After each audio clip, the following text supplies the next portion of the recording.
Boa noite, que Deus Pai Todo-Poderoso te abençoe em nome de Jesus nessa madrugada.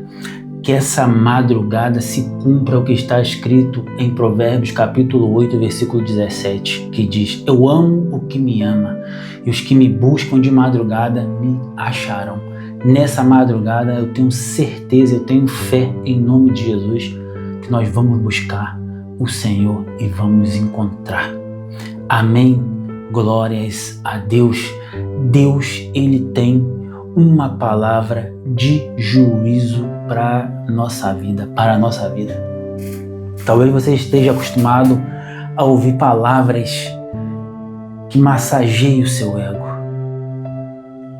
Mas o que você não sabe é que a palavra que massageia o seu ego não te faz mudar de vida.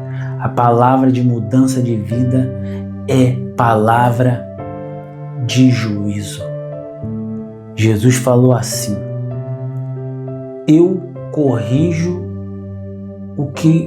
a quem eu amo e açoito quem tem por filho. Você é filho de Deus, você precisa ser corrigido através da palavra. A palavra de Deus, ela está aqui, ela é apta para ensinar, nos guardar, nos corrigir. Você precisa ser corrigido, você precisa pegar o caminho correto. Salmos 119, 105 diz: lâmpada para os meus pés é a sua palavra e luz para o meu caminho. Você precisa andar sobre a palavra de Deus. A palavra é tudo que Deus deixou nessa terra. Deus não deixou religião nessa terra. Deus deixou a palavra dele. Os religiosos que pegaram a palavra dele e fizeram monopólio. Mas a princípio não foi assim. Abra sua Bíblia em Lucas capítulo 7, versículo 1. O centurião de Cafarnaum. O centurião, que você não saiba, é um soldado romano. Os romanos, para quem não sabe, eram povos pagãos, acreditavam em vários deuses.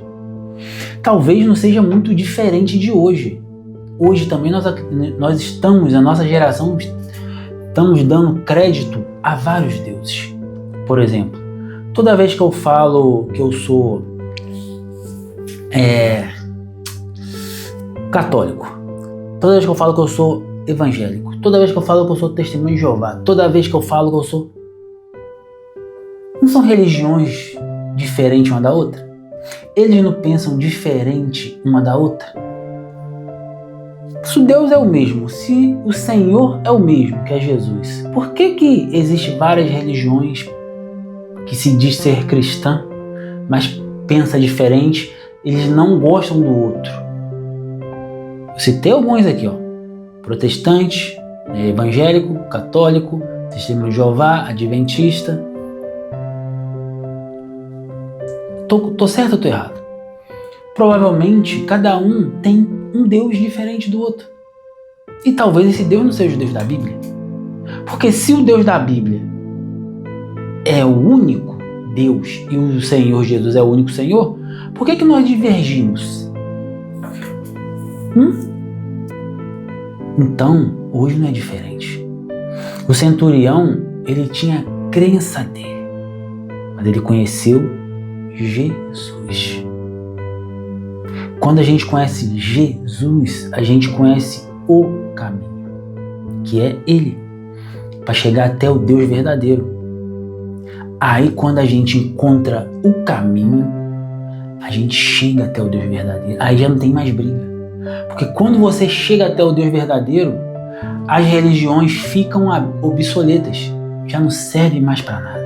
Porque a religião, a própria palavra religião vem do verbo religarem, do grego. Ligar o homem a Deus. Mas quando você já está direto com Deus, ligado direto com Deus através de Jesus, a religião já não serve mais para nada. Você Pegou o que Deus quer dizer para você? Lucas 7:1. E depois de concluir todos estes discursos perante o povo, entrou em Cafarnaum, falando de Jesus. E o servo de um certo centurião, a quem muito estimava, estava doente e moribundo.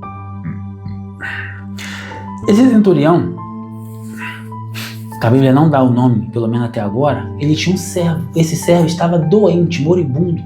Doente, moribundo, é que já era uma doença para morte, ele já estava morrendo. Só que esse centurião, quando ouviu falar de Jesus, enviou-lhe uns anciões dos judeus, rogando-lhe que viesse curar o seu servo. E chegando eles junto de Jesus, rogaram-lhe muito, dizendo: é digno de que lhes concedas isso, porque ama a nossa nação, e ele mesmo nos edificou a sinagoga. Olha só, esse centurião, ele era partidário ao judaísmo. Ele falou, olha, com os anciões da sinagoga que ele construiu, falou o seguinte: vai até Jesus para mim e pede ele para curar o meu empregado. Já que eu ajudo tanto vocês podem fazer isso por mim? E os anciões foram lá e falaram.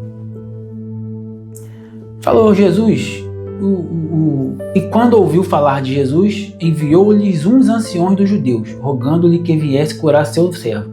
E chegando ele junto a Jesus, rogaram-lhe muito, dizendo: é digno de que lhe conceda isso, porque ama a nossa nação. Ele amava os judeus. E ele mesmo nos edificou uma sinagoga. E foi Jesus com eles. Mas quando já estava perto da casa, enviou-lhe o centurião uns amigos, dizendo-lhe: Senhor, não te incomodes, porque não sou digno de que entres debaixo do meu telhado. Quando o centurião viu Jesus chegando, ele correu lá e falou: Senhor, eu sou centurião, sou romano, sou um pecador, eu sou um idólatra, eu sirvo outros deuses, eu não sirvo o Senhor. Eu não sou digno, o Senhor não é digno, minha casa não é digna de receber você, você não é digno de entrar na minha casa. Ou melhor, minha casa não é digna de receber você, eu não sou digno de ter você na minha casa.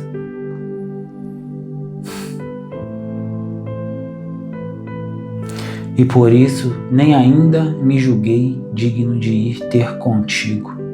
Dize, porém, uma palavra, e o meu criado sarará.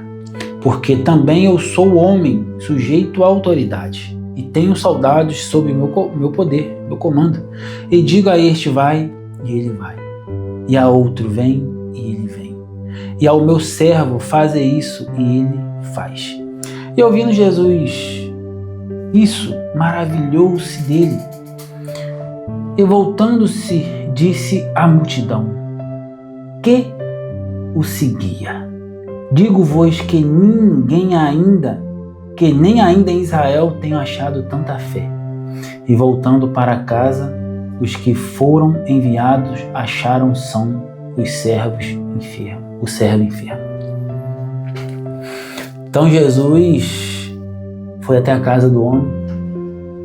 O homem falou: minha casa não é digna de te receber, porque eu sou pecador, sou idólatra. Mas diga uma palavra só, porque eu sou comandante. Eu falo para o meu soldado: vai, ele vai. Vem, ele vem. Então, se o Senhor falar, fique curado, ele vai ficar curado. Jesus falou. E olhou para a multidão e falou: tá vendo aí, ó? Eu não encontrei tanta fé aqui em Israel igual desse homem. Porque esse homem, ele acredita que somente Deus falar será o suficiente. Basta uma palavra minha. Você entendeu que basta uma palavra de Jesus para ele mudar a nossa história? A nossa vida? Por que Jesus não muda a nossa história, a nossa vida? Você viu quais são as características do centurião? amigo dos judeus, amava os judeus, amava a religião judaica, ao ponto de criar uma sinagoga por judeus, dar de presente para eles. Ele era partidário dos judeus. Jesus era o quê? Judeu. Os 12 apóstolos eram o quê? Judeu. Os 70 discípulos que Jesus mandou em dois eram o quê? Judeu. Quando Pedro discursou pela primeira vez ali depois de Pentecostes, ou no dia de Pentecostes, 5.000 almas se converteram. Essas almas eram o quê? Judeu. Depois pregou de novo 3.000 almas. Era quem? Judeu. Você está entendendo? E você fica escutando aí que os judeus odeiam Jesus. Não. Ai, por que os cristãos amam os judeus, amam Israel? Por causa disso. Por causa disso. Basta uma palavra. Nós não somos dignos de Jesus, porque nós somos pecadores imundos. Nós somos pecadores. Você é uma pecadora, um pecador imundo. E não pense você que é melhor do que o outro, porque eu não traio minha esposa igual o fulano de tal. Eu não roubo igual o fulano de tal.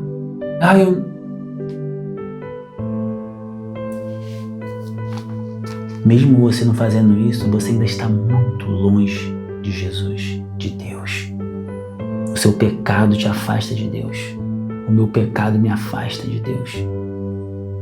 Mas quando a gente vai ao encontro a Deus através da palavra, a gente acha a salvação. Reconheça que você é um pecador imundo. E se você não aceitar Jesus, tu vai para o inferno. Lembra que eu falei sobre o juízo de Deus para a nossa vida? Você precisa ouvir a verdade. Você está sendo muito massageado o seu ego todo dia de manhã. A oração da manhã. Ninguém abre a Bíblia e fala que se tu não se converter, tu vai para o inferno. Oração do meio-dia. Ninguém abre a Bíblia e fala que se tu não se converter, tu vai para o inferno. Oração da noite. Ninguém fala que se tu não se converter, tu vai para o inferno. Oração da meia-noite, das 3 horas da manhã. Ninguém fala isso. Só massageando o seu ego.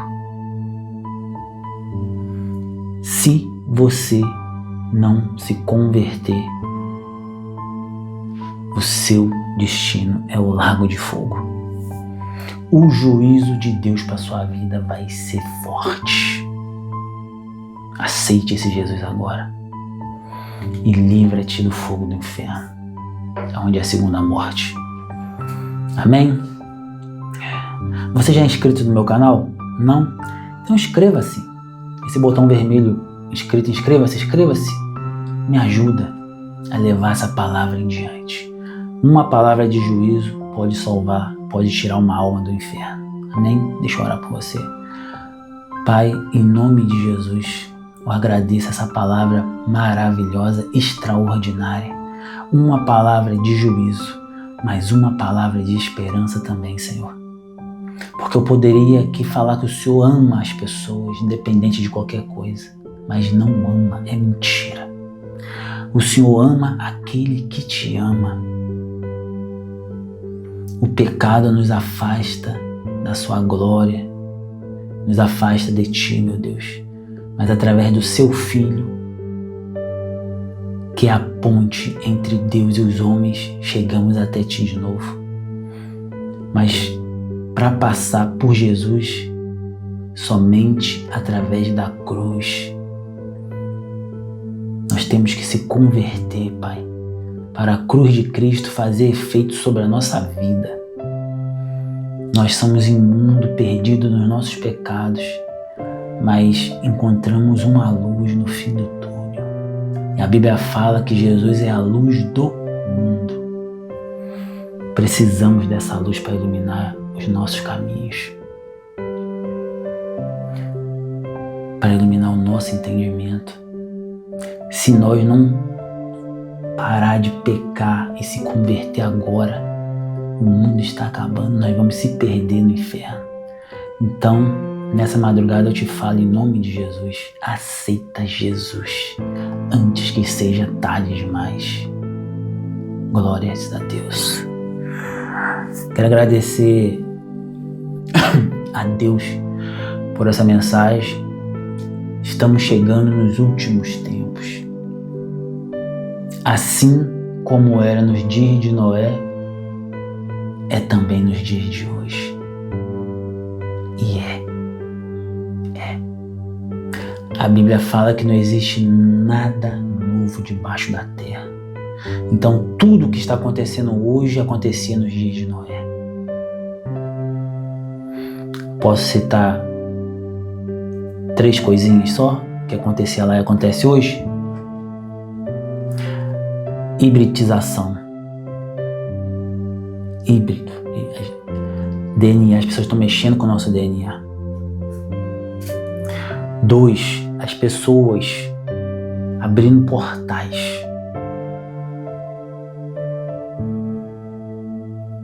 Outra, adorando um Deus de amor, sendo que Deus ele é até amor, mas ele é um terror também. As pessoas estão apostatando da fé, dando ouvido à doutrina de demônio. E é o que está acontecendo. Não existe mais palavras de salvação, não existe mais palavras de pecado, não existe mais nada disso, acabou. Aceita Jesus, o tempo está acabando. Se eu morrer agora, eu vou pro céu. E você vai também? Reflita